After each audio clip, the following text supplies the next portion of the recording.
Do what you love and you don't have to work a day in your life. That's a lie, and people have paid the price for impulsively following this advice. Most things people love are usually creative or physical in some form. These fields are really competitive, which makes it super hard to make a living from them. So yeah, you gotta work harder than you've ever worked before. I've tried pursuing my passion and a career. Getting a job is much easier than becoming the next Taylor Swift.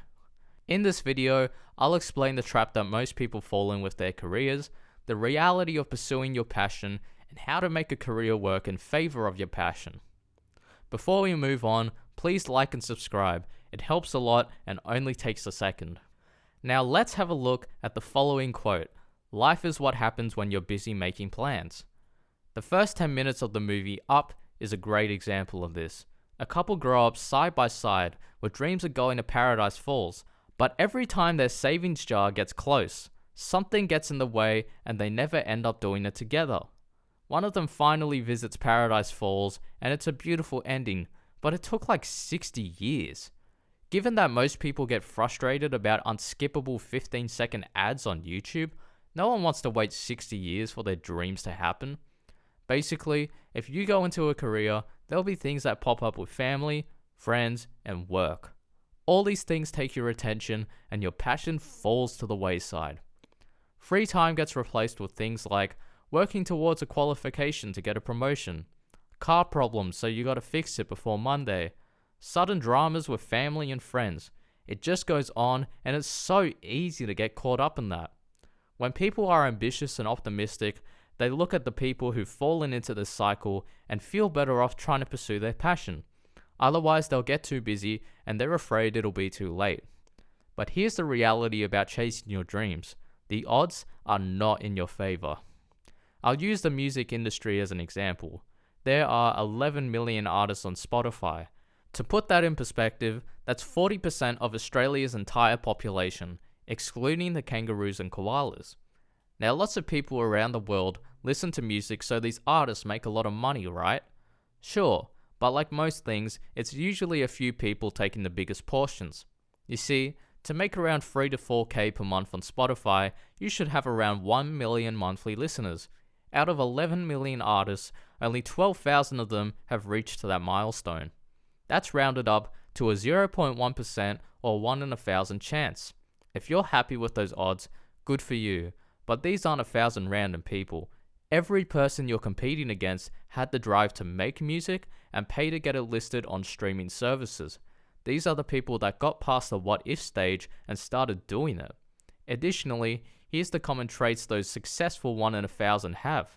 High skill level in their passion, willing to work long hours to make their dreams a reality, the resilience to keep going even on their worst days. Let me explain further.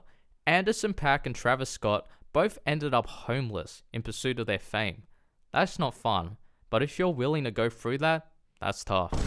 Then you also need patience, because becoming successful can take years. Doechii started posting on social media 10 years before she got famous. 5 years before her fame, she moved to LA to take it all away. Then it took another 5 years to get to where she is now. Do you want to wait 10 years? I can't even wait 5 minutes for public transport. I gotta go on my phone to kill the time. Finally, business acumen. They need to be able to stand out from successful artists and prove they are worth listening to. If you have all those traits, then you'll have better chances, but you'll find that some success stories come down to doing the wrong thing. Like, imagine that you're working your butt off for people to listen to your new album, which gets 100 listens on the first day. Then some guy makes one song, and the views pour in because everyone hates it. Times like that are going to make you doubt whether the struggle is worth it. If you still want it, awesome. But if you don't, thankfully there's another option.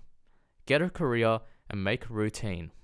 I will be frank, attending to your passion on the side means you gotta give some free time up. But if you care about it, then you're probably happy to make that sacrifice. I'll use a personal example. I've been writing songs for a few years now. Making songs take a while. I don't have as much time as artists who do it for a living, but I aim to give myself 30 minutes a day to work on original music. When life gets busy, it's hard to stick with that sometimes. So here's how to reduce the amount of skip days you have. The best way is to get good at time management and make your passion more accessible. You shouldn't have to make major sacrifices, such as getting rid of all your social events, but they can be little things that add up. For example, instead of doom scrolling, tell yourself to spend 1 minute working on your passion. This is a gateway action. It'll break you from the scrolling cycle, and after 1 minute, you'll probably want to keep going, which will lead to more progress. Make your hobby accessible anywhere. Phones can do a lot these days. If you have spare time throughout the day, feel free to install an app that allows you to do your passion on your phone. If you like art, find a good drawing app or have a notebook handy. If you like music, use apps like GarageBand for basic ideas when you're out and about.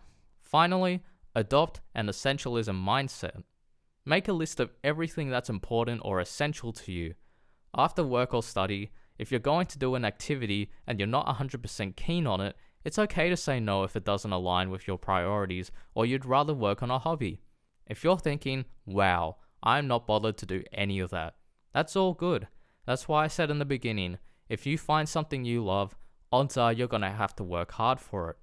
Even as a side hustle, because there's not enough time and it's so easy to get distracted. Okay, that's it for the video. If you want to see more ways to make your passion more accessible, let me know in the comments below. Like, subscribe, and hope you had a good time.